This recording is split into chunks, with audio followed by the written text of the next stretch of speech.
Сложный период, вы помните, когда совсем недавно, после распада Советского Союза, когда образовался вакуум, и когда вот это, к сожалению, мы констатируем, что даже попытка бесового племени была взять верх, разрушить наш межконфессиональный мир, вот разрушить ту нашу историю, те наши традиции, когда мы всегда отличались, что у нас тысячелетняя история, что мы самая большая наша сила в многонациональности, многоконфессиональности.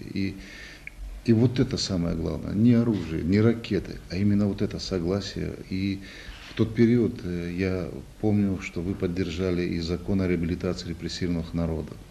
Мы все, не дожидаясь, чтобы кто-то со стороны нас упрекал, мы все осудили тот и тоталитарный режим, и те гонения по отношению к людям, и к отдельным личностям, и к религии.